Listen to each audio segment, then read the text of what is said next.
Thanks. We have a lot to talk about. We do. There's a bit that's happened since we last chatted. I know, right? Not the least of which is, I didn't even know this because I've been at the house all morning, but Blake came in and he's like, hey, do you know what's going on with the fires? And there was a big plume over the hillside, like just east of here. So it looks like maybe there's a fire in Topanga. I don't know. It isn't very windy today, but welcome to fire season in Los Angeles. Why, thank you. We were actually driving up and I'm like, I hope that's not where we're going. Yeah. I'll be like, sorry, you can't do it today. The roads weren't closed though? No, it was fine. There was no engine, no fire trucks or anything I could hear. Well, hopefully we won't get evacuated in the middle of the Fingers podcast. crossed. Although that would be kind of like an epic episode. You're like, Scramble sorry. and regroup somewhere else. But good vibes only for that. We are in the midst of that season. And I guess you had a couple fire situations during Uberman. Yeah, we did. What? So on the first day of the bike ride, I was riding along and my crew stopped me and they said, look, there's a fire nearby. It's about 5 kilometres away. Don't worry, the wind's going the other way. It's not going to go anywhere near you, but you'll be able to see it. And I was like, okay, yeah, no worries. And I'd seen like a red flash earlier on, but it was in the night, I don't know if my eyes are playing tricks on me or anything. I didn't know if I was hallucinating. Right. So I just kind of went, oh, fair enough. And then I came around the corner. I have no idea where I was at that point in time. I wouldn't be able to tell you on the route, but I could just see this huge blaze of just these hills just on fire. And I'm like, oh my God. And I'm like, okay, let's just keep riding and not stop near here. As if it's not a challenge enough. Exactly. And then on the run, there was another fire. There was a car towing a trailer and the trailer apparently caught fire. And then I actually saw the car as it passed us on the run course and it was completely gutted. Like there was just a shell of it left. God. I'm like, what is going on? Death Valley, like it's so hot the car was actually on fire? Pretty much. No, I wasn't in Death Valley at that point. I was past that point. But yeah, it was a long stretch between the first climb and the second climb along the highway there. So oh right. I know what you're talking about. Yeah. I'll be able to describe exactly where I was. I do not know names of places, though. Well, the last time you were here was, what was that, like a year ago? Yeah, year and a half almost ago or a something year. like that? It's like November last year. Right, because you were getting ready to go do Ultraman. Correct. Which I want to talk about, but let's table that for now. Because the bigger thing and the reason that you're here is that you decided to tackle this thing called Uberman, which I'm going to make you define in a moment. And I told you, if you survive it, you got to come back and tell me about it. Because despite the things that I've done, I have a hard time wrapping my head around this crazy challenge. Yeah. So tell us what Uberman is.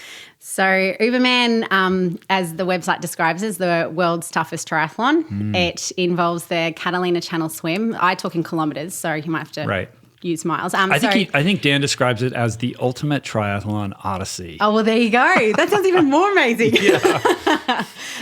So it's a 33-kilometre swim from Catalina Island across to the mainland. 21 miles. There you go, 21 miles, thank you.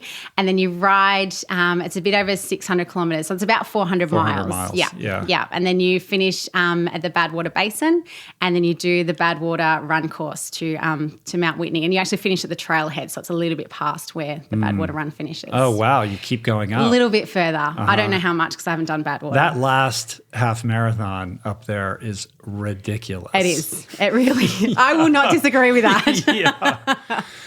So essentially, it's in the way that Ironman was originally devised to test who is the fittest athlete, the swimmer, the cyclist, or the runner, by combining the Oahu open water, rough water swim with the ride around Oahu and the Honolulu Marathon. This is sort of taking it to the next level by combining three of, what's considered, some of the most challenging ultra endurance events in the respective disciplines. So you have the Catalina swim, which is swimming from the island of Catalina to Los Angeles. On a clear day, you can see the island. There are plenty of days when you cannot. It's quite a distance. Riding your bike all the way to Death Valley from Palos Verdes, and then running Badwater. I mean, for somebody to just run Badwater and nothing else, that's like a bucket list challenge of a lifetime, that people work decades just to be able to tackle and complete. But to put it on the back end of these other two things is truly astounding. And the fact that anyone can survive this is extraordinary. And not only did you survive it, you like crushed the women's record by some ridiculous number of hours, right? I was the first woman. You're the first woman to complete it. Yeah, there was Wow. another woman who did it as a relay. So she did the bike. Yeah. So I'm the trailblazer. Right. And then Adam Scully Power, who broke the men's record by like 40 hours or something like that, right? And for those that are listening, Adam was a guest on the show in the very early days for like doing some crazy distance run, like all the way across the state of Massachusetts or something like that, right? So that was really cool that the two people doing it have both been on the show. Yeah. And if you go to the results page on the Uberman website, it's just like one name after every year. This year there was 3. Right. I was like, whoa, we're triple. Yeah. So what inspired you to even attempt this? So the Catalina swim and the Badwater run are 2 things on my bucket list that I really wanted to do. And Australia's very far away, so you might as well do them together. Correct.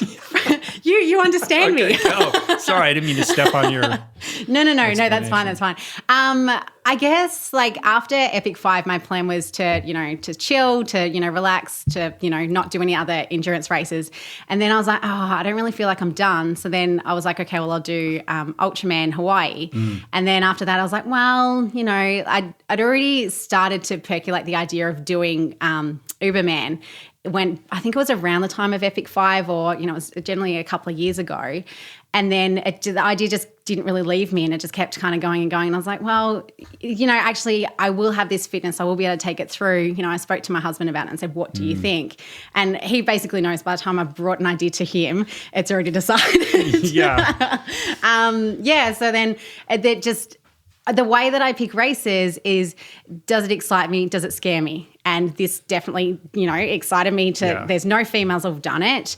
It looked like an absolutely incredible challenge and it terrified me. I didn't know if I was going to be able to finish it. So it kind of fit my criteria to give it a go. Before we dive in and get granular on it, how did, like in a global way, how did the reality of it match up with what you expected?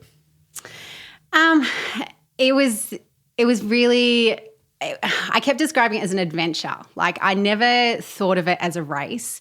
There was no time whatsoever that I was racing. I know that I'm sure people looking from the outside in as on social media or, watching my little tracker as I was going along, it looked like I was racing. But for me, I was like, I want to move through the course as quickly as I can, as efficiently as I can. And my main thing is I really wanted to test my limits on how far I could go and how far I could push myself. And I didn't know kind of my limits around fatigue. So I was like, that was a massive, massive unknown for me. So that was quite, quite novel to experience that. Right. In terms of kind of all the preparation and the organisation beforehand, we were kind of basically left to our own devices. One of the other athletes, Jonathan, his crew chief Fiona, she was amazing. Like she put together all the maps for everybody for the bike, and because I had one of my other friends who have crewed for Badwater before, so they had all that information, and I had friends who had swum Catalina, so I could kind of pull resources from that. So that was really good. I was basically just kind of reaching out to my community and like, okay, help me with this. Well, it's an expedition, Yeah. I mean, it's 556 miles. So, of course, you're going to be tested in terms of the limits of your fatigue. Yeah. But the only way to complete it to the best of your abilities is to do it with efficiency in mind. Yeah. I mean, I don't know what racing that means. Yeah. Otherwise, you know what I mean? Yeah. Yeah, absolutely. Absolutely. It's not something that I really feel like you can, have that racing mindset of, have to go as fast as possible, because it was more, you have to be as efficient as possible to then still be surviving enough for starting the run, and then the last part of the run, the last half marathon, as you said, up Mount Whitney, it's brutal. Right. So, well, yeah. I think one thing, on this idea of racing, one thing that did distinguish your attempt this year from what has transpired in the earlier iterations of this Odyssey is that you were kind of racing. I mean, you were trying to see how quickly you could do it, as opposed to the participants in the past who were like, I'm going to do this thing and I'll just take my time and it'll take as long as I want. I'm not going to worry about it. I'll take a day off or I'll do whatever, you know what I mean? Like, cause there's no urgency, like the idea is to complete it and I'm just not going to be in a rush. Whereas you were like, not necessarily in a rush, but like how quickly can I maneuver my body Yeah. across these 556 miles? Yeah, I agree with that. Yeah. Absolutely. So when you first had this idea and set about preparing for this, like how did that affect your training preparation? Did you do things differently for this that you would for Epic 5 or Ultraman? Yeah, so my big concern was the swim, because initially I'm like, that's a long way, and I hadn't ever swum over 10 kilometers in the ocean before. So in the start of 2018, I did a 20-kilometer non-wetsuit swim over from Perth to Rottnest Island in Australia, and that was my yes, you can do it. So I figured if I can make 20 Ks, I can make 33, because, I'll have a wetsuit on. It's that mindset. I figured, like, when you're training for a marathon, you can do 32, you can do 42. Like, the extra bit will just, you're still there. You just got to keep moving pretty much. So that, I've got the mindset of, if you prove it, then you can do it, basically. So that's how I kind of got the confidence of that. And then this year, I always try and work on my running, because I always find that's my weak leg in triathlon. So I did a few, I think I ended up doing about 5 50K runs throughout the year, and then a 60K and then a 100K run, because in my mind, I wanted to make sure that 50K wasn't an intimidating distance. So if I had, 30, 50K left in the run, I'd be like, well, I can do that. That's, that's fine. So for me, it was a lot about kind of those mental battles to get through. Right. In terms of the physical training that I was doing, when I first said to my coach, Kate, that I wanted to do this, her response was, I have no idea how to train you for this. Yeah, and I was who does? Well, that's fine. You'll figure it out. I know, exactly. It's so unknown. So the way that she would do it is that she'd choose a sport a week and then just overload that. So have, like maybe 4 or 5 swims a week, and have that as the main focus. And then I did a couple of times where I'd swim kind of late at night. I'd be getting out of the pool like 8, 9 o'clock, and then be back in the pool about like 5:30 the next day. So it's that not really letting your body have much break between, to kind of accumulate that fatigue, to get used to that as well. And before any of my races that I did, I'd always do a run the day before, like, between like 10, 15K, which is not something I'd normally do before. But just before races never as well. doing anything rested, right? Like Pretty always much. doing it on tired legs. Yeah, absolutely. I mean, okay, some 50, 60K runs, 100K run, but that's different than, the Badwater is twice that 100K run when you're exhausted. Yeah. That's a whole different ball of wax. Yeah. I would imagine that a big part of this is managing sleep deprivation, and how far and how much you can push yourself with a reduction in sleep. So how did you think about that in your prep? And we'll get to the race part in a minute, but just in your training, did you like get up in the middle of the night and do stuff, or try to go on 2 hours of sleep, or any of that? No, I didn't do any of that. You didn't? Because when I did Epic 5, I got minimal sleep and was still quite functional. And then when I used to do night shift, I've done like really big training blocks, like 20, 25 hours a week, managing with night shifts. So I know in my body and my mind that I can push through fatigue. And, I'd be so exhausted to the point, I'd like almost fall asleep standing up sometimes. So I didn't feel like I needed to, do those kind of middle of the night training, because I can still, if I need to switch on, I switch on very, very well, very quickly. So, yeah, and actually I reached out to Iron Cowboy and I said, hey, just need some advice around, sleep and, managing fatigue. And he's like, you don't manage it, you just deal with it. And I was like, okay. I'm like, but that made sense to me. Like that, that kind of, that really just reduced my anxiety around it. And I was like, okay, well, I'll just have to manage with whatever I do. And so during the race, we just had different sleep plans, like, could I go this long, or if not, stop me and I'll have a sleep beforehand, or, whatever. So we just had a bunch of different plans and did that. Wow. Yeah. That's something that's really rough for me, to be able to like have the aptitude to manage that. That's a talent in its own right, I think. Yeah. I think my crew were quite surprised, because I'd sleep for a couple of hours and then I'd actually be quite refreshed from that. I'm like, that's all I need. And then I'll keep going for, 12 hours or whatever I needed to. So, yeah, I know. It sounds so strange. How many crew members did you have? So I had probably 6 core people. So I decided I wanted to manage them in shifts because I didn't want the same people the whole way through because the crew fatigue is going to be incredible compared to my fatigue as well. They're probably going to get less sleep than I do. So I had like a night shift and a day shift. And then I had another couple of people who, like one guy came in for the start for the bike and then he had to go. And then I had another friend I left my glasses on the boat, and so he Uber delivered them, as he said. Oh my God. And then as soon as he arrived, he's like, "Well, I'm not leaving till this is done." So yeah, he was hanging around as well. So. Are they friends that live here, or did friends come from Australia? So my husband came over from Australia, and then I had another friend from Sydney, and then I had other friends, one from Canada who drove down, the friend who brought my glasses to me from San Diego, and then some others from Arizona and and Pennsylvania that I'd actually met at Ultraman last year. So kind of all over. So this Uberman thing is the brainchild of this guy called Dan Burku, who lives here in Malibu, and I've known him through friends for a couple of years, and he's a real estate guy. He's actually the landlord of Joy Cafe, the restaurant that we're partnered in. And I remember when he first told me about this idea that he was inspired. He turned 50 and he was inspired to like get fit, and he came up with this crazy harebrained idea. And he was like, I'm creating this thing called Uberman. You should do it. And I was like, I don't know, man. Like, is it a thing? Like, are you really doing like, I think it just started with an idea and like, let's see if it could be done. It wasn't like canonized as some kind of race, but he's now created some semblance of structure around it where he hosts this thing every year for, what is this, the 3rd year, 4th year? Since 2016. Yeah.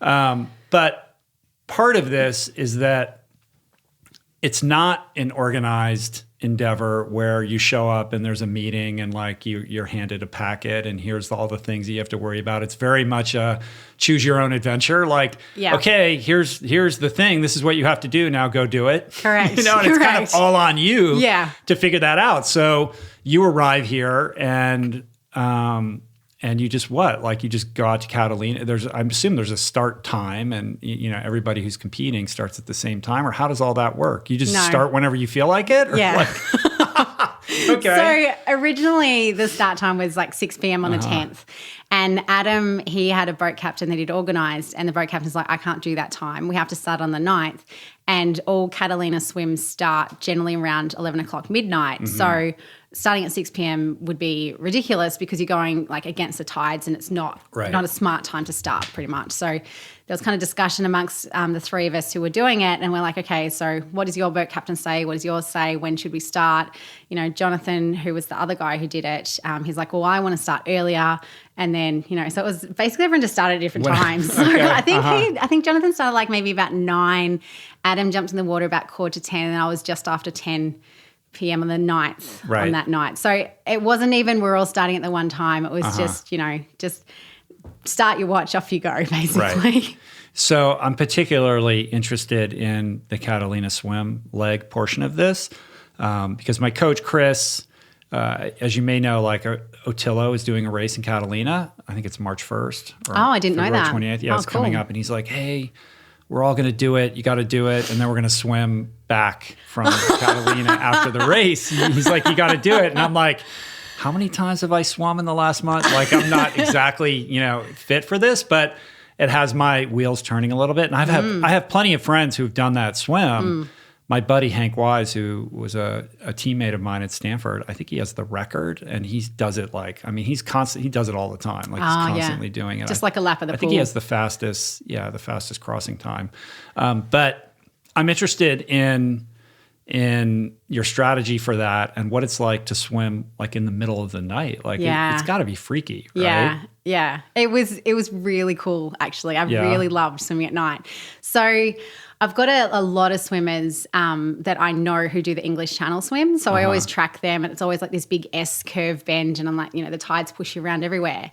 And then I had a couple of friends do Catalina in the 2 weeks beforehand, and their swims were a straight line. I was like, so this is actually quite easy swim in terms of the tides not pushing you from side to side and things. So that kind of reassured me of, okay, I'm not going to be battling, the whole time. So High tide was about 8 p.m. So if I was to do my time over, I probably would start a little bit earlier to catch a bit more of the tide. Because, well, you know, you jump in the water, you swim down to Doctor's Cove, which is where the swim starts. So you get out of the water if it's an official crossing, because your feet have to be dry on both sides to make it official. But mine wasn't, because I was in a wetsuit and, you know, I could to be super official, you no wetsuit, right? Yeah. And you're not allowed to like touch the kayak or the boat or anything. There's all these rules. You have to have observers and everything. So I didn't have any of that. But I did have a kayaker with me. And because I've done Ultraman and you always feed from the kayaker, I found that was like, that's what I'm used to. I don't like feeding off the boat. So that was really handy. But they just positioned me between the boat and the kayak, and there's glow sticks on either. So I know, and I breathe both sides so I can see where I'm at in terms of. On the boat or dangling in the water? On the boat. Yeah, they just hang them off the side of the boat. Yeah. So, you just keep your sighting is really easy then. Yeah. Especially if it's dark, that's all you see, right? Exactly. Like I love swimming with kayakers because I don't have to look forwards. I just look to them because, you know, I'm not doing the sighting, I'm not doing the navigating. That's the boat and the kayaker. So that's really, I quite enjoy that. And how long did it take to do that swim? 11 hours 54. Wow. Yeah. Yeah. Wow. So it was cool. There was one particular point, I think it was for a few hours, where I was like swimming through all these little salt things, or like little kind of block looking things. I don't even know what they were. Someone said they were calamari, someone said they were salt things, but they lit up from just the light from the boat. They were all just glowing. It's absolutely amazing. So, but no death-defying encounters with large wildlife, marine wildlife? No, there was no sharks. Okay. It was funny. I said to What is the shark deal with that? Like, has there ever been a shark situation with the channel swimmers? I don't think so. But you know, my very helpful friends were tagging me in I'm asking for a friend. Yeah, totally. This is not no. My very helpful friends were tagging me in Facebook posts a couple of days beforehand about a kayaker that had been attacked by a shark. Like the shark had come up and bit his kayak. That's really helpful. Thanks, guys. But actually, I said to my boat captain beforehand, I said, look, this isn't an official swim. If there is a shark and you're concerned about it, pull me out of the water, but I'm allowed to get back in and continue swimming. So he's like, and he just laughed at me. He's like, there's not going to be a shark. It's fine. He's like, I've seen sharks like half a dozen times. And majority of the time when there's boats around, there's too much noise and they stir up too much of the water and they actually don't like it. So they stay away. So that's comforting. It is very comforting. Yeah. Yes. Yeah. And what was the fueling and hydration strategy for such a long swim? So every 20 minutes I had my kayaker, because I couldn't see, so they had a whistle that they'd blow for me to go over to the kayak, and then I'd have some electrolytes and water, and then I'd use like the baby food packets or some gels, just something a little bit different. I try and keep it pretty much liquids when I'm swimming, just because I can't digest a lot as well. At one stage I did try, have a cookie, and that didn't really sit very well. So I was like, all right, we'll just stick with what we have.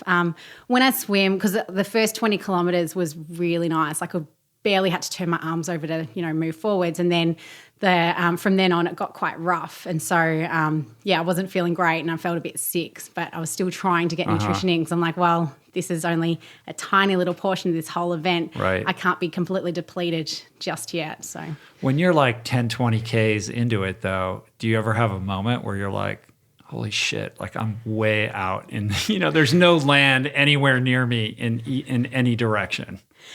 I kind of don't, because I know there's a boat there. So if anything happens, I know that I'm going to be safe.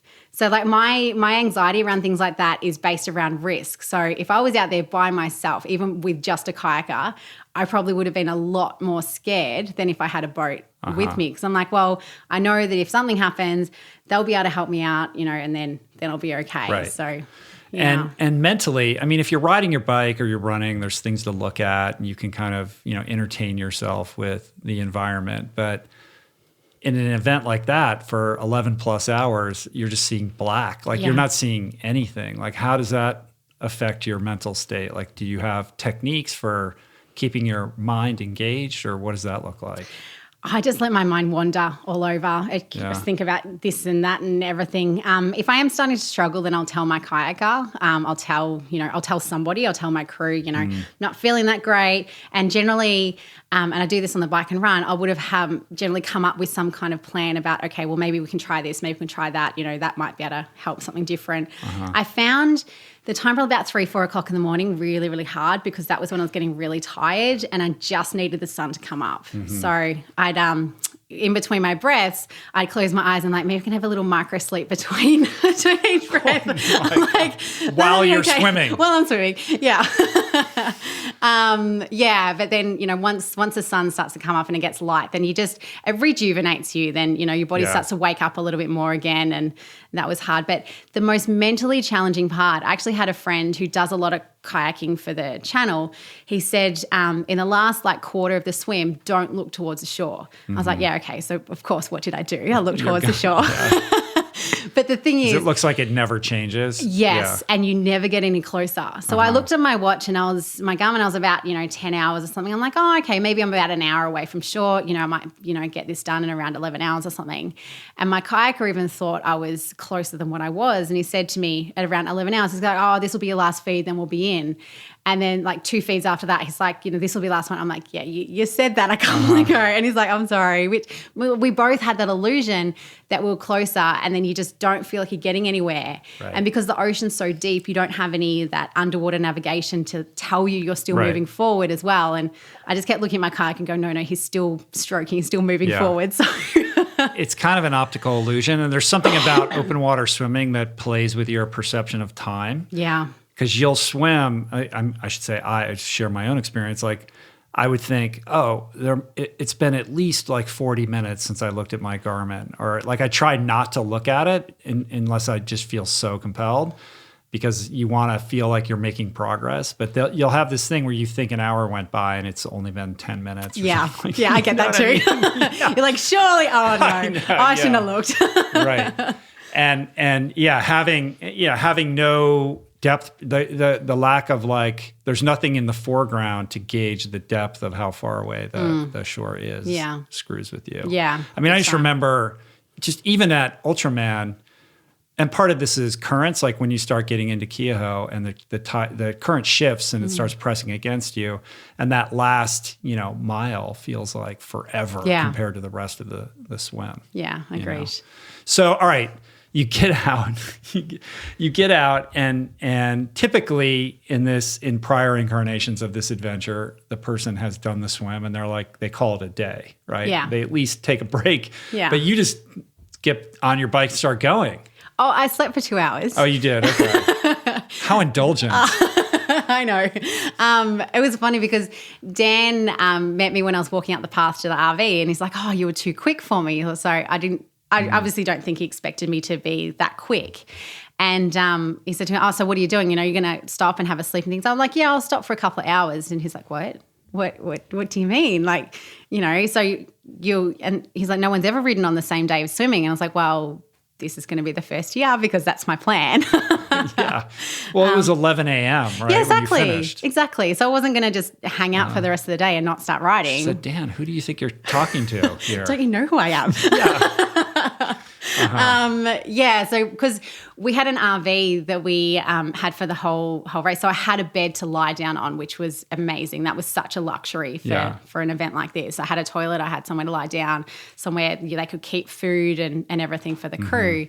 So my plan was always, sleep for a couple of hours, just also for that, still feeling in the water, your head just a bit, swaying and things, trying to get that feeling out, which I didn't really have, but I didn't want that straight away on the bike because that'd be quite dangerous to be riding through a lot of traffic with that. Yeah. I mean, after being horizontal in the water for that long, just walking up on shore is a weird thing. Yeah, it was. It was. Because where you land on the beach, there's a lot of big rocks and a big submerged rocks. You have to be quite careful when you're getting out of the water as well. So, and the tide is quite strong, so it'll pull you back and then push you forward quite intensely. So you have to kind of grab onto rocks and just hold onto it. But I had my crew help me get out and then just sat down for a little bit. And I had this, group of half a dozen women just going, so what have you just done? Tell us what's happening and what are you doing going now, and that was very sweet.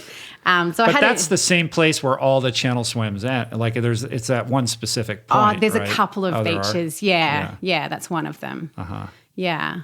So you take a nap and then you get on your bike. Yes. And it's kind of on you. Like, is it just, all right, next stop, Badwater Basin, and however you want to get there, you get there? Is there like different routes to get there, or you can just do what you want, or how does it work? So the guy who did it last year, Jared, he had given us the maps that he had used for the race, and from like his paper maps, then another girl, Fiona, had tracked the route and, clarified with Dan and Jared, is this where we're supposed to be going? So I had the routes all uploaded onto my Garmin, and we'd printed it all out, and had like basically where we're supposed to be going, because it wasn't like a choose your own adventure, try and go around, because then my crew would have no idea where I was. I would have no idea where I was. Yeah. I don't know the area at all. I've never been there before, most of it. So it was just, our plan was basically get as far up the road as you can and then have another sleep. Right. So yeah, it was just, see how you go. But I really wanted to get out of the city. I wanted to get past Malibu. I wanted to get more into the countryside before I stopped to rest. So you're in Palos Verdes, then you went up north through Malibu? Yeah. Oh, you did? Oh, Yeah. wow. Up PCH? Yeah. Oh, wow. Yeah. So it was beautiful. I was going along PCH as the sun was setting as well, which was just really quite pretty. And then eventually we turned inland. Like once you got up to Point Magoo, like where it flattens out, or do you remember? Do you remember, Michael? You don't know? No. Yeah. No. I have Somewhere no idea. around here. Yeah, somewhere around there. Yeah. There was a turn. I turned. And what is your bike setup for this? Like obviously you want to be aero, but you want to be comfortable, right? Like how did you figure out how to get that sorted out? I brought 2 bikes over. So I came over early and I did a 70.3 in September. So I brought my tri bike over for that. And then Michael, my husband, came over later and he brought my road bike over. So the original plan was, just kind of mix it up a bit. I started on my road bike just because, there's a lot of stop-start in traffic. So I was like, well, that's probably going to be the better bike to ride through that section. And then I actually ended up staying on it for majority of the bike portion.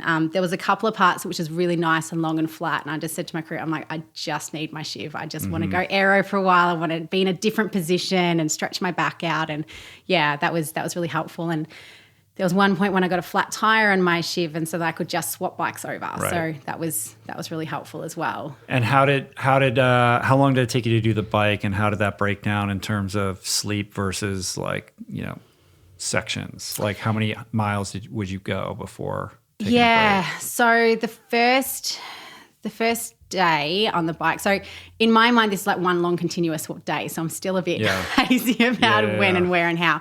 So I ended up riding about 150 kilometers, and then I stopped for about an hour. I didn't sleep. I was going to, but it was just nice just to lie down and not be moving, just have something different to eat. And I had a bit of pasta, I had, something else. And I got back on the bike and I said to my crew, and I'm like, it'd actually be really cool to try and get to 200 kilometers tonight, and then I'll stop and have a decent sleep. So, sleep for, I think it was like about 3 hours or something.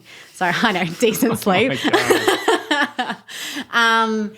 And then I was probably about like 4 o'clock in the morning that eventually I stopped because, my crew they were over it. They're like, we need a rest. We need to stop as well. So You're fine, but they need a break. Well, I was getting tired, but I was also mindful of them as well. They'd been going, basically since I got out of the swim, and they hadn't had a rest since then.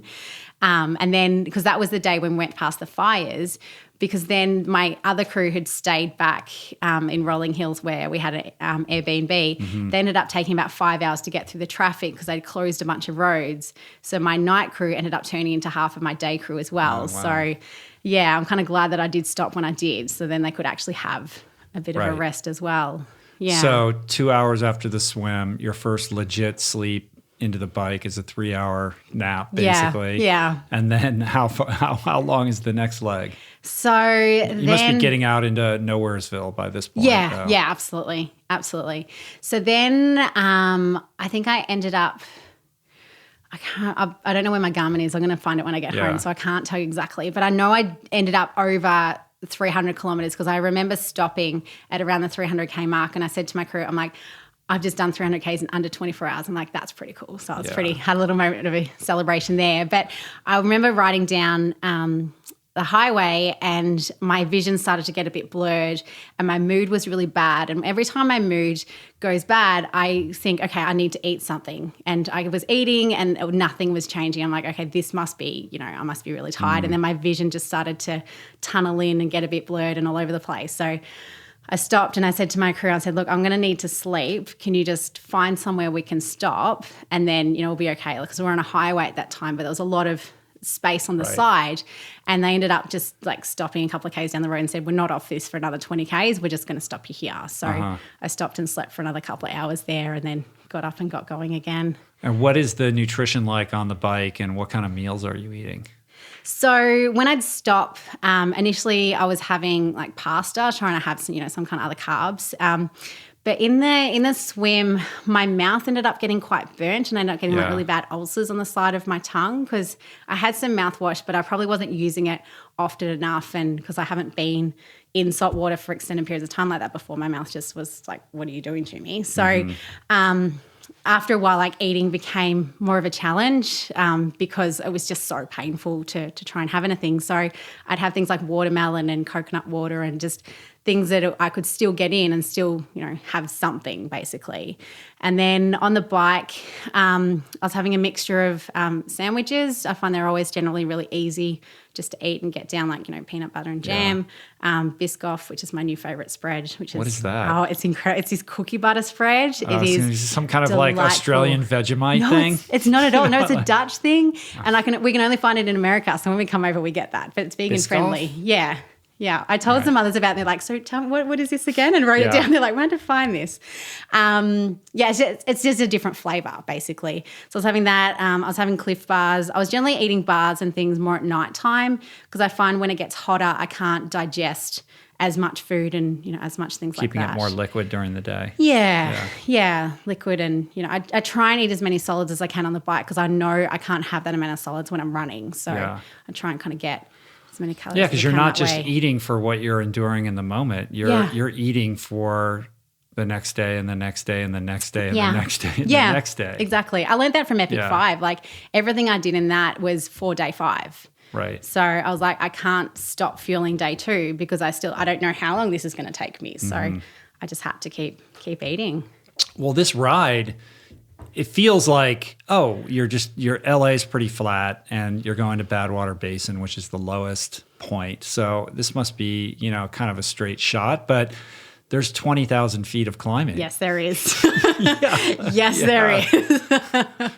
Yeah, so it was really, really full on. And then the last big climb was the first climb in the Badwater Run as well that we did to come down into the basin. So, I did that in, I think it was like the middle of the day. So that was full bore, intense sun, trying to get up that. So what I actually did in that is because the RV was too big to be able to stop on the side of the road, we had a friend who had a car. So every so often I'd stop and just jump in that with the aircon just to cool my body temperature down before then I got back on and kept riding. Yeah, just trying to manage that. And I would imagine with every successive hour, it's getting a little bit hotter. Yeah. And a little bit hotter. Definitely. A little bit hotter. Definitely. Until you just drop down into the bowl of hell. Yes. Right? Yeah, because I got down to Stovepipe and there'd been a miscommunication with my crew because they'd said to me, from Stovepipe, it's 40 kilometres to the Badwater Basin, but it was actually 40 miles. And in my mind, I'm like, 40K, yeah, I can do that. And I was talking to one of my friends and she was like, no, it's like 70K. I was like, what? And it just, because I was so tired by that point, I just wanted to sleep, but I just needed to finish and then I could sleep because it was getting, I think I ended up finishing like 4:30, 5:30 at night. So I wanted to finish before it got dark and just have the bike done. So I found that was probably the most mentally tough part. And was the idea that you would sleep the whole night and get up and run or just get another couple hours? You're looking at me like, you're looking at me like what? Sleep the whole night. What are you, Did you crazy? ever get like just a full night of sleep?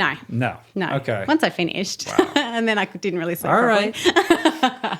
No, so I think I ended up getting about another like 3 hours sleep because we wanted to try and run through the night as much as possible because, Badwater's really hot. Like it's not as hot as July it's July, I think, when Badwater's actually run.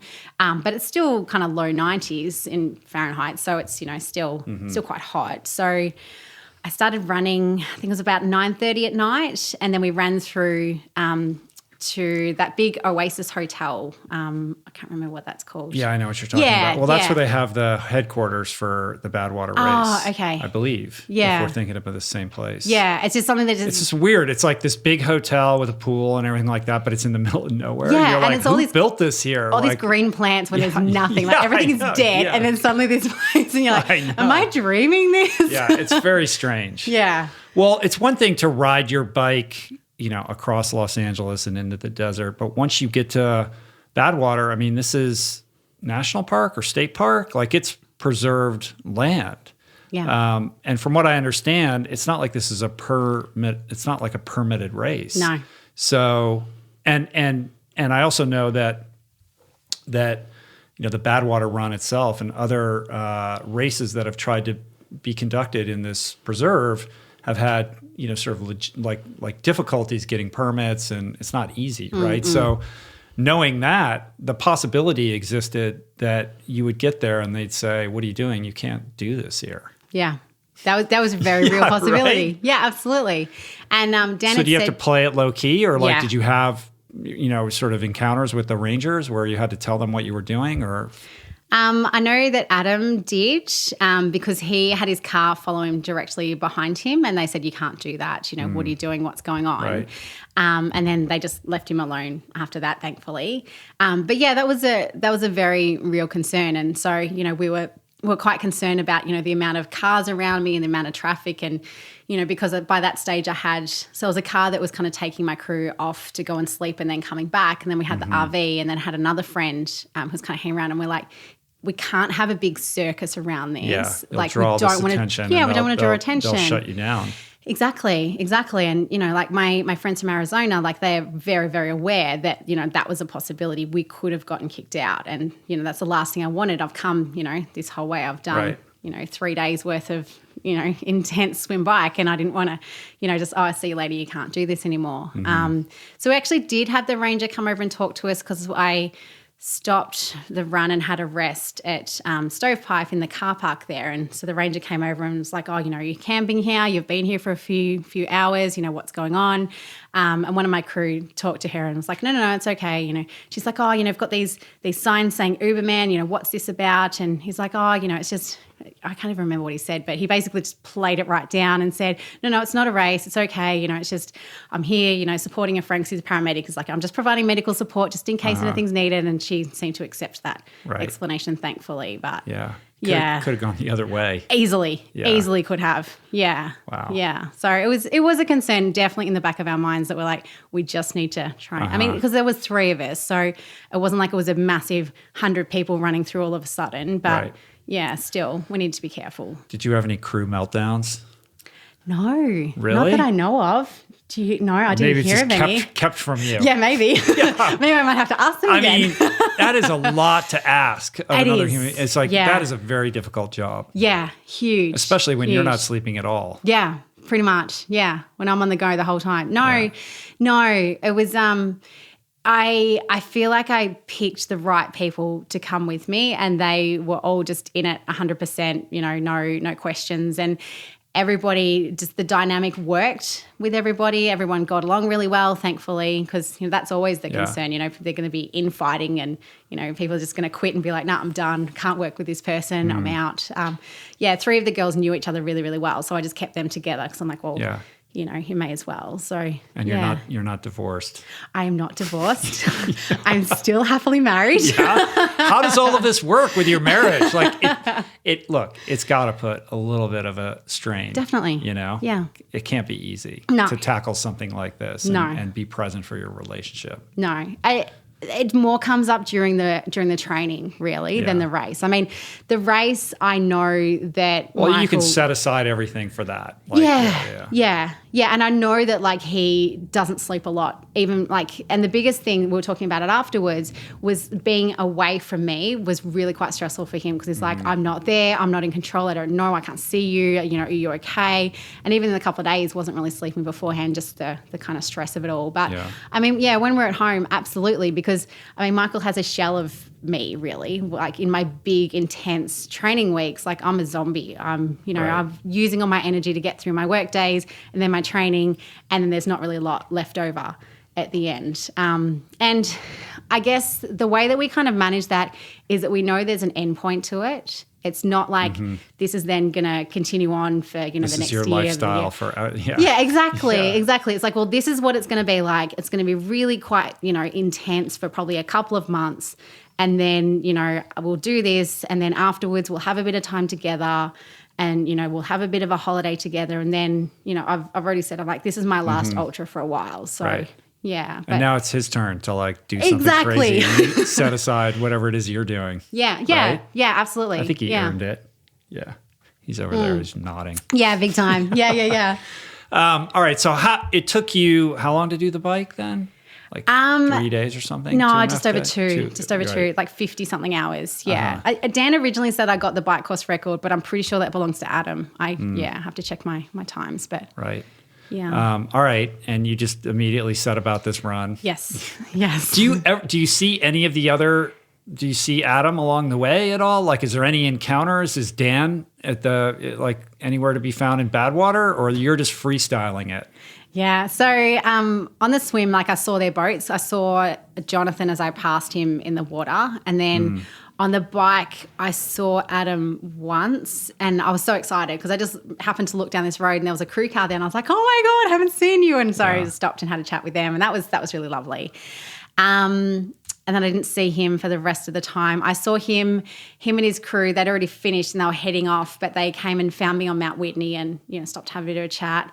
And then Jonathan I saw when I was heading out of Stovepipe up the climb and he was coming down on the bike. So that was really nice to be able to give him a hug and just, you know, wish him well. Right. I saw Dan on the first day and that's when he's like, what are you doing? Why are you not sleeping? Similar question. Because it's Uberman, that's why. Exactly. It's like, we don't sleep in Uberman. What are you talking about? And then I saw him again. He came and found me on the run so I ran through over the first climb and then had a stop in Lone Pine and then he saw me there. It was a bit before on the second climb. And then he had to go back to LA, so he wasn't at the finish. Because they've got this big like hammer thing that they like for the athletes to be able to like hold up at the end. So he's like, well, make sure you get that. I'll make sure you get your little pin and, you know, I'll see it later. And yeah, like he tried to catch up with us today, but I was like, well, we still got the RV. Like, I don't know if we're actually able to park it anywhere. And it was just ended up getting a bit too hard. So fortunately we didn't see him. Yeah. That's amazing. I mean, for people, I've said this before on the podcast, but for people that don't know, the Badwater course, basically considered one of, if not the toughest foot race in the world, 135 miles across Death Valley. They do it, you know, in the peak of the hottest, you know, time of the year where temperatures can be up to 120, at times 130, like when you're coming through Stovepipe Wells at like 2 or 3 in the afternoon. I think they started at different times now, but in its original incarnation, that's what it was. And everybody, you know, wants to talk about the heat, but what goes underappreciated or unnoticed is how much elevation gain there is. There is crazy climbing. Like there are massive climbs throughout the course, and it culminates with this ridiculous climb up the portals of Mount Whitney to like 8,000 feet. And you just said you actually go past that little campsite? Yeah, you go just even a further? Little bit to the trailhead. I don't know. There's a sign there. Because it has to be just a little bit harder? Like pretty much. Oh, God. we can't make it easy for us, apparently. Yeah. I don't know. That's us, Dan. Right. But you are doing it at a little bit of a different time of year, so the heat's probably just a little bit less intense. And I don't have the 48-hour cutoff as well. So when I started the run, I was like, there's no way I'm going to do this in 2 days, which I didn't need to. I didn't have to. That wasn't a pressure that I had. Who cares? Exactly. Yeah. I'm like. But you were still doing the basically out on the course for 12 hours and then sleeping 2 to 3 or something? Or what was the strategy there? No, so we'd extended my sleep for the run. I know. So I know. disappointed. Had like 4 hours at one point. God. I think I was up to 5. Oh, there was planned for 5. Anyway, so when I got to that weird oasis place, I think I slept there maybe about 4 hours. And then when I got through to Stovepipe again, I think there was maybe like a 3-4 hour, because I finished that at maybe like 11, 12 o'clock. So my crew were like, well, there's no point in getting you out on the road in the hottest part of the day to start climbing. Right. So you may as well have a bit more of a rest.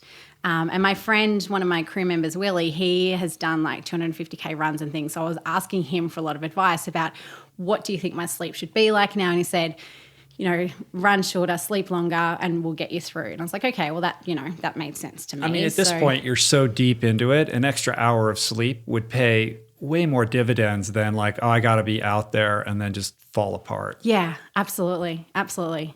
And like my sleep overall, I ended up getting a lot more sleep than what I thought. Like we worked it out and I got like over 30 hours sleep over the whole thing. So in my mind, I'm like, that's actually a lot of sleep. Luxurious. So then I went over the big first climb and then up to Lone Pine and then had a few hours sleep there and then like woke up in the morning. Did you just check into one of those hotels or are you sleeping in the RV? Sleep in the RV, just in a car park somewhere. Yeah, just pull in. Hopefully no one comes and knocks on the door and said, what are you doing? Right. So only there for a couple of hours, so it wasn't too bad. Yeah, and so then I did the next big climb and then out of Lone Pine into the portals. Yes, yes. And then what I really noticed when I was incredibly fatigued and needing to stop, my body would tell me. So like mentally, I'm always generally pretty switched on and I can tell you what's going on, I can tell you what's happening. But I would feel that my legs, instead of like running straight, I'd start like almost like I was, trying to ride a horse. Like my legs would start swinging on the outside instead of going straight. Or I'd suddenly just take a random step sideways just for no particular reason. And my body's just like, just having a bit of a meltdown. When you start acting like a drunk person. Correct. Then I'm like, time for sleep. Time to pull her off the course for a little bit. Yeah. So how long did it take you to do the run then? I think it ended up being about 60 hours. Yeah. And what was the hardest part of this whole thing? Like, where did you really meet your maker? I think it was probably coming to Stovepipe in the heat of the day. That was when I was really just mentally going, this is really tough now.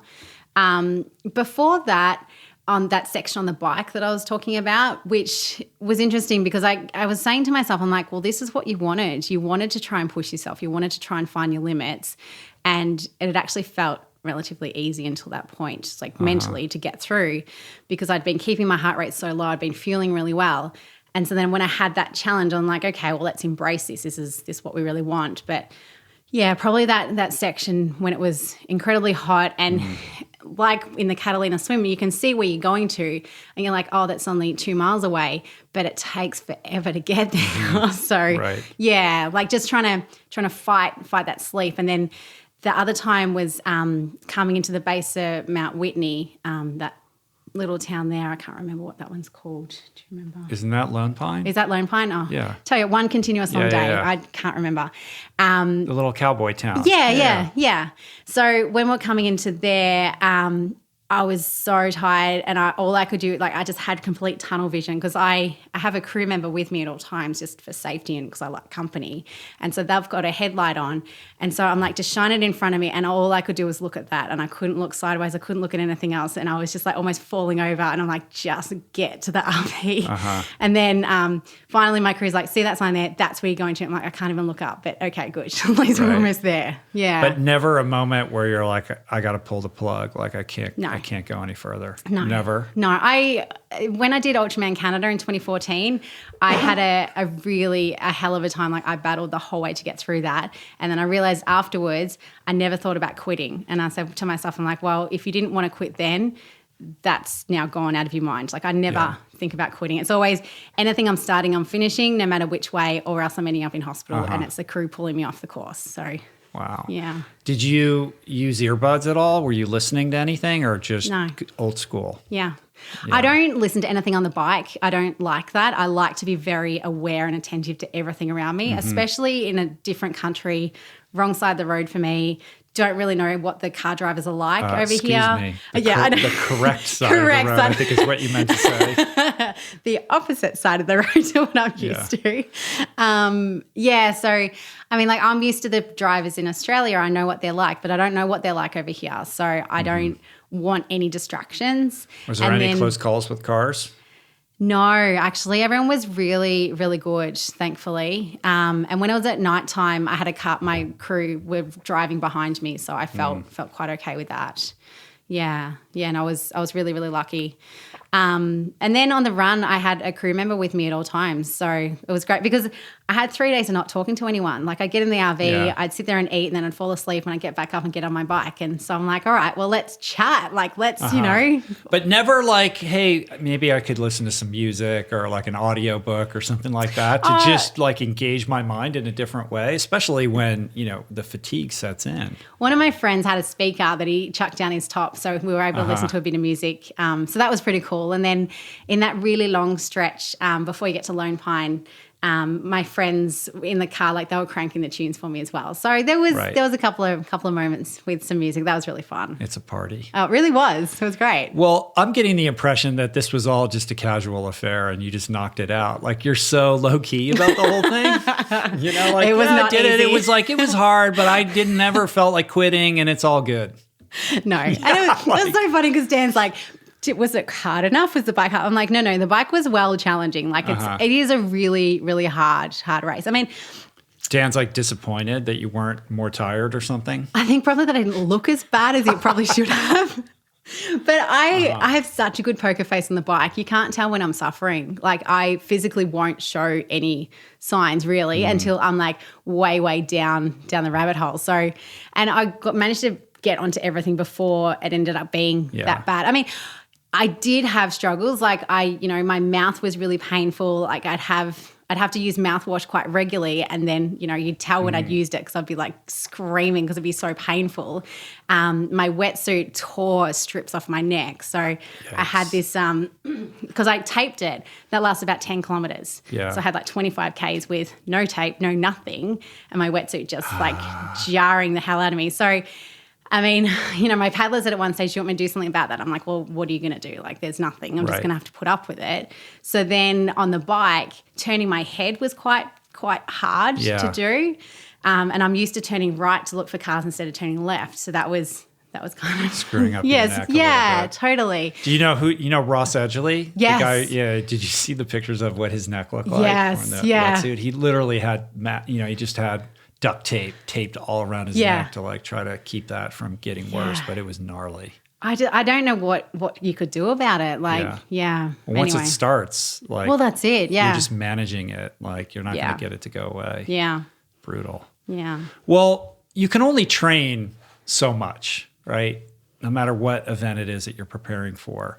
So when I look at this, I just see somebody who is very fit and has a certain amount of talent, but whose real gift is this extraordinary capacity for mental fortitude, right? The fact that you didn't lose your shit, that you're a poker face, that you can keep it together when the rubber hits the road, like all these things over such a protracted, extended period of time through every type of condition and situation that could get thrown at you demonstrates somebody of great composure. So to what do you attribute that? Or do you have do you train that? Do you have techniques for how you develop that level of focus and fortitude? Like, what does that look like? Yeah. So if you ask my parents, they would say I was very stubborn growing up. And so now I call that mental strength. Right. Okay. Like my stubbornness is an advantage now. It's been rebranded. Correct. Yeah. I've just reworded it.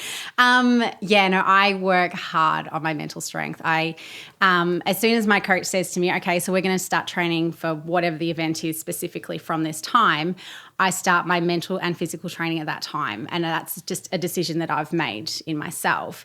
So every session that I do, I'm thinking about the event. I'm thinking about the finish line. I'm thinking about the process that I'm going to be going through, to get to that. Any session when I'm training that I find really hard, it's kind of a mental battle to get through. I'm reminding myself, I'm like, okay, use this in the race. You've got through this. How did you get through it? What did you do? Use all these strategies. Then you can transfer into when you're doing the race. So I don't see physical and mental training as separate. I see it as both together, and they need to be done simultaneously. Yeah. So, I definitely do that. And I do have strategies and mantras that I use throughout events as well. I was saying to my crew at one stage, I'm like, okay, so this is a mantra I'm using now, and this is what's happening now, because I'll just tell them everything that's going on in my mind. What are the mantras? So one of them, especially when I first start, is don't be a hero. So don't go out too hard, be conservative, pull back. And I just kind of imagine I just tuck my ego away in my pocket. So I just don't let myself get out of control, because you're going to need that energy towards the end. So that's kind of my main one that I use for that.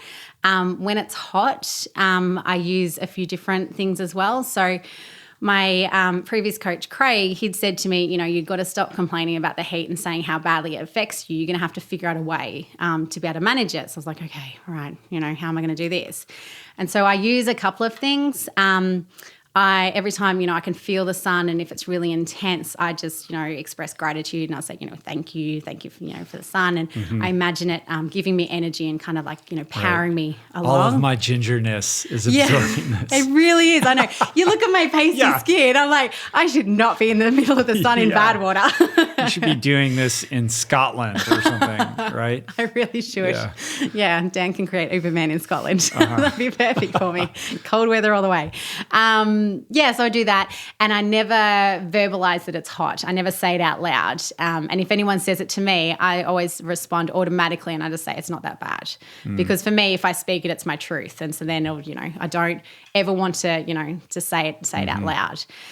And I'm always checking in with myself all the time. How you feeling? How's things going? Is anything hurt? Is anything going on? Can you adjust anything? Do you need to eat something? Do you need to drink something? And so all of those things, just constantly doing all these different checks and talking to my crew as well. I'll be feeding them information. If I stop, I'll say, okay, so this is what's going on for me. This is what I need. This is what I need you guys to do. And then kind of using that energy as well. Often it's the other way around, though, where the crew has to kind of compel the athlete to eat or drink because the athlete doesn't want to, and there's sort of a tete-a-tete, that goes on. Yeah. But it sounds like you're pretty in tune, and you're not the person who's resistant to, all of that. No. And, I feel like I've learned over time that I just can't. I just have to. I just have to give in to that. And at some stage I do say, I don't know what to do. I need you to help me make a decision here. So, but again, I've already told my crew that I might get to that point, and then they might have to help me, and then they're amazing, and then they step up. So, yeah. Well, a couple things. So you finish this race. The first thing I want to know is what is the emotional, experience of completing something so massive, and what second to that. And more importantly, what did you learn about yourself? Yeah. So I finished during the day, which was incredible. I was the only one who managed to finish in daylight. The other two finished at nighttime. And when I saw Dan in Lone Pine, I said to him, I'm like, specifically, I've seen pictures of Mount Whitney. I want to see it in daylight. And he's like, yeah, perfect. And I ended up finishing about 2:00 in the afternoon. So it was really, really cool. I didn't, because I haven't been there before, I didn't know specifically where the finish line was. So I was kind of going, okay, where am I finishing? Is this it? Is this it? And one of my crew members was like, Mel, it's over there, it's over there. And I'm like, yeah, it's okay. I see it. It's okay. I don't need to hurry. I've done it. So there's nobody else around. Exactly. I'm not racing for a finish time here. But I actually had all of my crew there, and then just quite a few random people who they're like, we know something's going on here, and we want to know, and we want to be a part of it. Just people that were hiking and camping and stuff. Yeah. And there was one woman that said, we saw you coming up when we were driving. So she's like, so we knew we had to wait around for another, 10, 20 minutes to see you finish, which was really, really special. I was just I don't know. I can't even really describe the feeling that I had. It was just absolute amazement that I'd done that. Like this was, I'd managed to complete this goal. I was, really, really happy, really overwhelmed, and just full of love for my crew as well. Like, they played a huge part to be able to get me through to the finish. It was amazing. And I just kind of sat down and was like, wow, like I don't even think it's still sunken in that I managed to do that. And it's pretty crazy. Yeah, absolutely. Do you have video of you completing it or video taken along the way? Yeah, I had a documentary guy doing it. Yeah. Oh, wow. Yeah. Cool. Yeah, so that actually came about completely random. So I had one of my crew friends, it's his work friend, and he wants to get into documentary filmmaking. So he contacted me and said, can I do this? And I was like, yes, I would love that. So, I don't. So film is in the works. It is in the works. That's yes. very cool. Yeah. And we'll just have to wait and see where that ends up, what happens with it. We don't have specific plans, so we'll just have to wait and see. Right. So that'll be. Yeah, it'll be pretty amazing to be able to actually relive all of it as well, because I know I will have forgotten a lot that actually happened, like my fuzzy brain won't remember everything, so that'll be cool. You get a pass for that, I think. And back to the question, like what did it teach you about yourself and also just about potential and the capacity for the human being to do amazing things? Yeah. I mean, before this, I developed the belief, and I still believe it, that there actually is no limits to what humans can do. It's only the limits that we put on ourselves, like physically, mentally, what we think that we're capable of. But I honestly believe that, if you put your mind to it and physically you're able to, then there actually is no limits to what we can do, which is kind of scary if you think about it in that way, about what we can do. And in terms of what I learn about myself, the main takeaway that I have for now, I mean, I need probably about like 2-3 months to reflect on this and actually really kind of dig in and find out what it all means. But when I first went to the, we all got together for a dinner before Uberman started with the athletes and crew and Dan, and I walked in, and for the first time ever, I didn't feel like I didn't belong there. Like I always have this kind of imposter, someone will walk in with a group and be like, oh, where's the athlete? Who am I supposed to be looking at? And, always kind of be like, I don't belong here. I don't fit in here. And it was the first time, and actually caught me by surprise because I hadn't really thought about it. And I just went, I have earned my place here. I belong here. So that's pretty cool. Because the imposter thing is something you've talked about before. Yeah. And I think it's something that you were battling when you came on the podcast. Totally. Last time. Oh my God. I had the biggest meltdown afterwards, just going, who the hell are you to come on here? Like, what do you mean? Seriously. No. Danny and I were talking on. about it, and we're both like, well, if no one listens, at least our mums will like it. Please. A lot of people listen to that. Oh, I got so many messages afterwards. It was beautiful. Yeah. Yeah. No, absolutely. Yeah. Well, I'm good. I'm glad that you've overcome that. Thank you.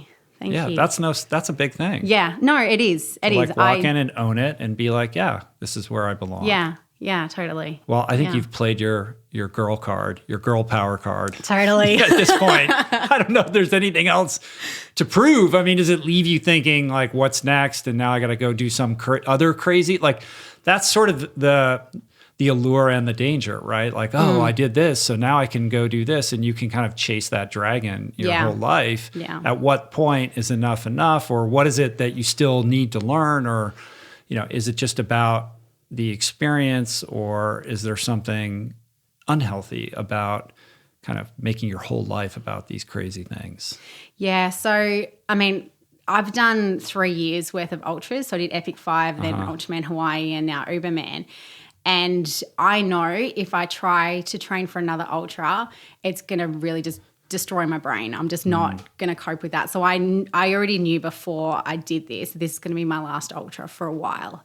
Like I just really need to step away from it, because like the training for this has really mentally taxed me, because also work has been really, really busy, really intense. I haven't had kind of any downtime at all in my life. So I really need some time and space just to, reduce the mental load, reduce the training, and get back to a little bit more of a sense of normality in my life. I will still do races and do events, but they just won't be as long. Crazy. Yeah. I mean, I'll come back to it, but just not for a while. Right. after the thing was over, was there like a dinner with Adam and Dan? Like, were you able to swap war stories and, have a meeting of the minds with everyone? Or did you just split and like, I'm done, I'm leaving now? Like, how did that work? Yeah. So, I mean, Adam came and saw me on Mount Whitney, and he was flying out that night because he could only come away for a certain amount of time because, got family and had to get back to.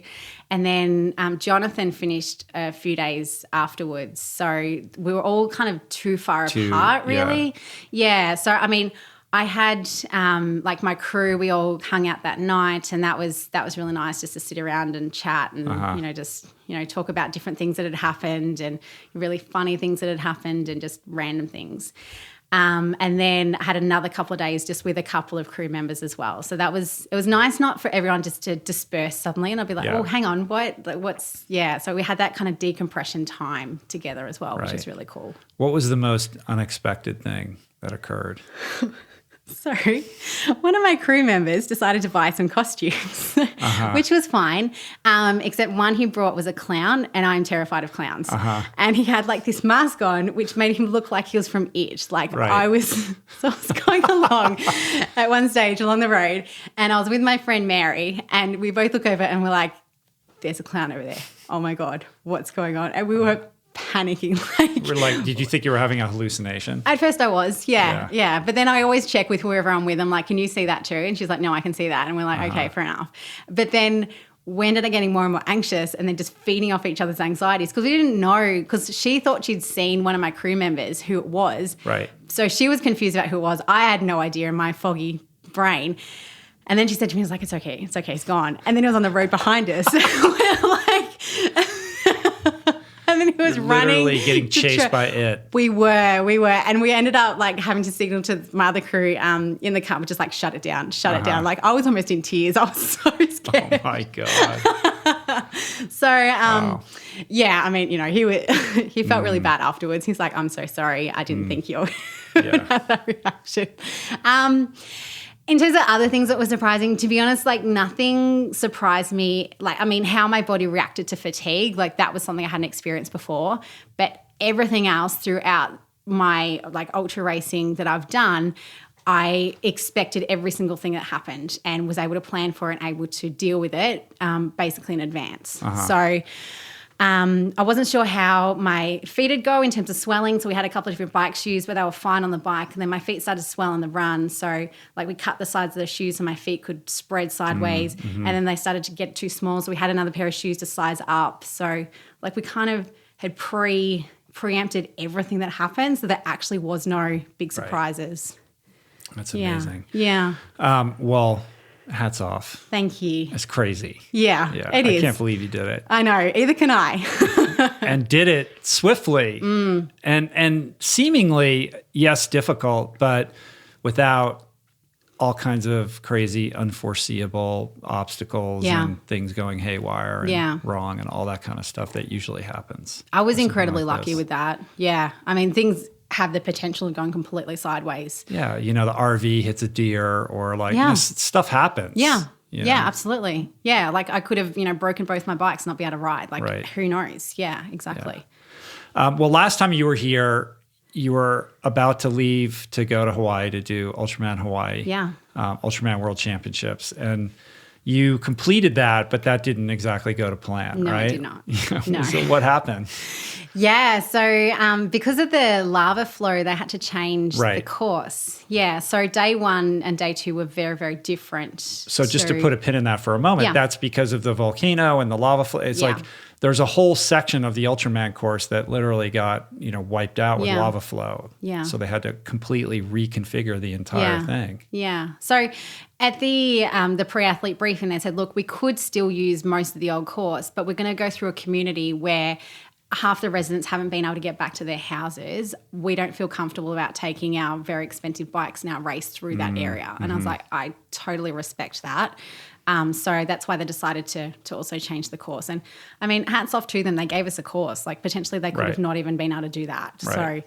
So I was quite impressed with that. So Day one swim still the same, and then we rode like out towards Volcano, and then they took us back into where the swim finishes. So that was a day one bike course. So do you do that climb and then descend it? No, we basically get near the base of the climb and then turn around and come back. Yeah, so we didn't have to do that last bit. Yeah. That makes it a little easier. It really was. I haven't done that other course, so I was like, well, God. I'm going to have to go back. But that climb is sort of like the last portion of the Catalina swim where you have headwinds and you're going like 2 miles an hour up it's crazy. It takes forever. Yeah, and I had a really nice tailwind coming back, and the wind had started to really pick up just before I turned, and I was like, now I understand what the wind would have been like if I had to climb Volcano. Like it was pretty intense. Yeah. And then day two was where like everybody beforehand was talking about day two. They're like, there's 4,000 meters of climbing, we have to go over Saddle Road. Then we have, just everyone was on edge panicking about day two basically beforehand. And that was my stress as well. Like I didn't know if I was going to get through it. And, after day one, I sat my crew down and I said, look, we have to be as efficient as possible, like racing car drive efficiency every time I stop for anything that I need, because I can't waste any time whatsoever. And they were amazing. Like they really stepped up. I looked at my my Garmin file later and I had 8 minutes out of the 12 hours that I'd actually stopped off the bike, not moving time. So I thought that was pretty incredible for them. Saddle Road. So basically, did you take the old highway north? Like how did it work? So we went up the Queen K and then turned off at, is it Waikoloa, I think, and then like went up and then climbed. Yeah, so you climb up to Waikoloa and then, down and then climbed over Saddle Road and then went up to Waimea. Right. So like. And then you do the Kahalas. No, so they had to take the Kahalas out because there was another race that had been through and they decided to pull the permits after that race because like people were like playing music really loud at 3:00 in the morning and dropping rubbish, and there was a lot of political issues around that. So they ended up just taking us back along the main highway that connects through the Queen K and then up to Harvey, and then you turned up to Harvey and rode up to the finish up there. I see. So it was a different finish line as well than previous. Right. So this took a little bit longer than you anticipated. Yeah. So I got to the 12-hour cutoff with 2.5 Ks to spare. So I didn't make day two cutoff. I think out of the 11 women, like 4 of them made it. It was, I think it was about like 35% of us that didn't make day two cutoff. It was, it was pretty brutal day. And in my mind, like I was looking at Saddle Road, I'd ridden it and I'm like, okay, that's really, it's really long, it's hard. But to me, I was like, okay, so what's after that? Because, everyone's like Saddle Road. Everyone's like, but you're fatigued enough, then you get to the point and then you've got another 20K climb that no one's ever thinking about because you can't see it on the map because it doesn't have as much elevation, but it's still kind of like a volcano climb. It's still having to climb as well. So, I mean, I rode as hard as I could and I didn't get there, basically was the answer. Yeah. Right. And a lot of people would have just pulled the plug and said, I'm done. But you were still within a time frame that allowed you to complete the event, just do it as an unofficial finisher. Right? So you did the run the next day. Yes, I did. Yeah. And the run course was the same. Yes. Yeah, the run course is exactly the same. Like on the bike, because in Epic 5, I didn't have any nutrition problems. So I'm like, all these problems that I'd had in previous Ultramans, I'm like, right, got it sorted, no problems. But because the intensity level of my heart rate was higher, I had nutrition problems again. Yeah. And so on the bike, like I was vomiting for about 4 hours and able to take in little bits, but not as much as I should have or could have really. And so then on the run, I started running and within about half an hour I was dry reaching and throwing up and I was just like, what am I doing? And I feel like that was probably like the most mentally hard part about that because I kept saying to myself, I'm like, why are you doing this? Like there is nothing that's going to change the outcome of you finishing the run today versus not finishing. And I just kept running. I'm like, okay, well, I don't have a good answer to stop. So therefore I'll just continue until I find one. And of course I know that I'm never going to find one. Right. But it took me about 2 hours to actually figure out the answer to that.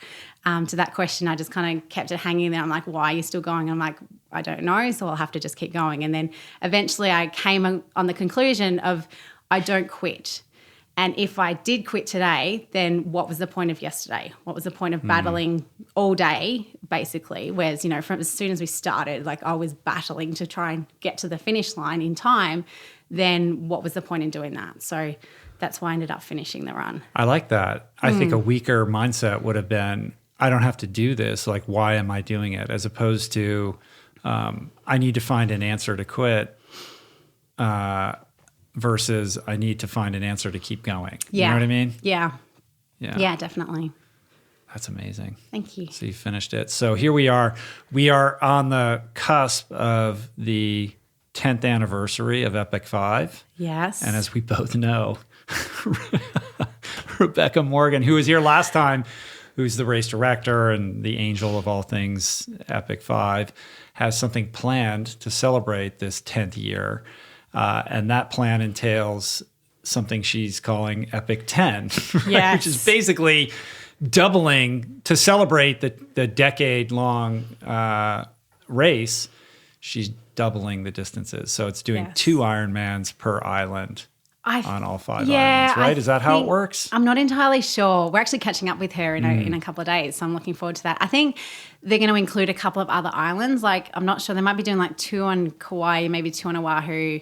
I think they're going to Lanai as well to do one there, That's maybe cool. one on Molokai. Yeah, I'm not entirely sure how it's all going to work out. But ultimately, it's 10 Ironmans in 10 days on a variety of islands. Yes. there's inter-island travel involved. Yeah. So does this tempt you? Not at all. Yeah, okay. You asked me this last time, and my answer's still the same. No. All right. So that's interesting. I think that's very telling. I think it's a healthy response. Like, I wouldn't begrudge you if you thought coming off of Uberman, like, oh my God, I just blew the ceiling off what I thought I could do. Like, this is the logical next thing to do. Yeah. Yeah, for me, there's a couple of reasons. So one, realistically, I actually don't know if I'd be fast enough to then get through each day to get to the next island for time-wise, because I'm very, very good at going long for a long period of time, but I don't have a lot of speed. The ultimate tortoise. Correct. Yeah, I just will not stop. And yeah, the other thing is I just need a break. Like, I just need like that mental break. And the idea of putting myself through another huge training block, it doesn't appeal to me at this point in time. But in saying that, I have said to Rebecca, I'll go and help her out. So yeah, I do plan to be there, but just not as an athlete. Right. Yeah. All right. Well, I think it would be good and helpful to people that are listening to provide a little bit of wisdom and guidance for the individual who is inspired by what you've done and accomplished, but is struggling to get off the couch, or maybe trying to figure out how to do their first 5K or step it up from, the 5K to the 10K to the marathon. Like, how do you, communicate to that person? Yeah, absolutely. I love these questions because I get a lot of people saying, especially after the podcast I did with you, that, they've started because they heard me and they heard my journey and heard my story. So that's, oh my God, it's so good. And the other one is, I've told my daughter about you, and I was like, oh, it just touches my heart. In my mind, something's better than nothing. So for me, I take all of the decisions as possible out of my day to make sure that I can be successful in my sport. So first thing in the morning, alarm goes off. I don't even think about getting up. I just get straight up. All my clothes are already out, ready to go, put them on, get out the door. Remove the decision fatigue. Correct. Because, my job is incredibly stressful at times, and I can get home, just be mentally exhausted, knowing I still have a session to do. So if my clothes are already out, I don't let myself sit on the couch. I don't let myself have an out. I just have okay, this is what you're doing, and then you can stop. So that's the way I kind of manage it. So I think for the people who are, trying to start to do something, it would be not aiming for perfection, not aiming for do something every day. It's like, if you do something 3 days in a row, take one day off, that's not a failure. Okay, start again the next day. Because I feel a lot of people are like, if I don't do it 100%, then I'm a failure and I may as well not even try. So yeah, if you're doing something. I don't look like that person that I see in the magazine who is crossing the finish line, and so why bother? Yeah, exactly. I know before I did Ultraman Canada, I looked at the picture of the athletes and I said to myself, like, does anybody there look like me? And then that informed me of like, oh, actually, they're not all super fit, superhuman looking people. Maybe I might be able to give it a go. So I absolutely had that as well. And, still do to some extent, because I have that hang off of like, I don't look like those people in the magazines, yet I can still do these things. So, why can't other people as well? And I think we're sort of presuming that everybody knows your backstory because we covered it in the first episode, and everybody should go back and listen to that because I think it helps contextualize all of this. But it's not as if you were, crushing marathons and triathlons your whole life and grew up as this like hardened athlete. No. Like this is still like a very fresh, pretty new thing in your life. Yeah, absolutely. Absolutely. I mean, I started triathlon in 2005. So, and before that, I was only just doing things for a bit of fun. Never run before. Yeah, I did Ironman for the first time 10 years ago. So, yeah, I'm still a baby at this. I'm still very new. Yeah, that's such a tortoise response. Because somebody's like, well, that was a decade ago. You're like, it was only 10 years ago. And I think it speaks to this kind of myopic view that we place upon our potential, in the sense that we tend to focus on what can be accomplished in 3 months or 6 months. And if we can't do it then why bother? Or it's too hard, or I'm not good enough. And, being the tortoise that you are, it's like, take a long view on this. Like you didn't do Uberman right out of the gate. Like you've been building towards this for a very long time. Yeah. And as any good tortoise will tell you, you just keep moving forward. And it doesn't matter how slowly you're moving, as long as you're along that trajectory that's getting you closer to that person in that place. Yeah. Yeah. One of my crew actually said to me is like, just relentless forward motion. And I kept thinking about that all the time. It's like just forward motion, just keep moving forward. Right. Doesn't matter how fast or slow, you get there in the end, which, I did. Yeah. Yeah. Are you dealing with any like post-event, like mental letdown? Like it's got to be, you have so much energy going into something like this, and then it's done, and then there's this vacuum. Yeah. Yeah, I don't. And it was really interesting. So after Epic 5, I didn't have it either. And I kind of reflected and I was like, why did I not have that? Like I've had that before, where you have this big kind of crash come down. Yeah. And I'd realized I'd actually done some work mentally beforehand to kind of equip myself for what it was going to feel like afterwards as well. Again, like kind of looking back, I didn't realize I was doing it at the time. But what I do when I'm in that deep fatigue, really, really struggling, is I think about what it's going to be like after this is done, and I actually get quite excited. I'm like, I can sit on the couch, I can watch Netflix, I can hang out with my friends, and I get really like, that's going to be amazing. So I just how long does that last though?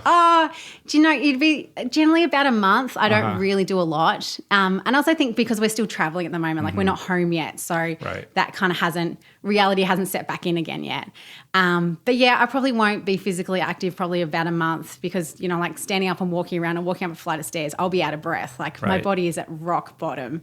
If I try and do anything right now, I'm just going to like make myself sick or something. Yeah. So I need to just give myself that time. And then, in that time, if I want to do something, then I will. But if I don't, then I don't put any pressure on myself to have to do something. So that's kind of the mental refresh that I give myself as well. Right. Yeah. Well, I think that's a good place to put a button in it for now, until you go do some other crazy thing. And then I come back. Or the documentary comes out and you can come back and talk about that. Yeah. But any final parting words of wisdom for the weekend warriors and athletes alike? Yeah. Yeah. So I guess, back to what I do, like if something scares you, if something excites you, then move towards it. If that's a goal that you're setting 2-3 years in advance, I completely relate. That's exactly what I do. But, just make steps to move towards that end goal. Just, it's really, really cool. Awesome. Thank you. You're great. I love talking to you. Thank you so much. You make my job easy. Oh, I'm glad. Super inspiring what you've done, and you've created this amazing example for all kinds of people, not the least of which are young girls who I know are looking up to you and getting a lot of inspiration from the path that you've blazed. So thank you for that. Thank you. And if people want to connect with you, where's the best place for them to go? Yeah, so I've just started an athlete page on Facebook. One of my friends has convinced me that's what I need to do. I'm like, okay. So that's Mel Urie, Ultra Endurance Athlete. Because my private page is just getting a bit clogged up, so I have to kind of move things off that. My Instagram is at Rangamel, and same on Twitter. I don't really use Twitter that much. And my blog is rangamel.wordpress.com. Cool. All right. Thanks so much. Thank you. come and talk to me again. Oh, I will. Don't All right. worry. Peace. Plants. Uberman.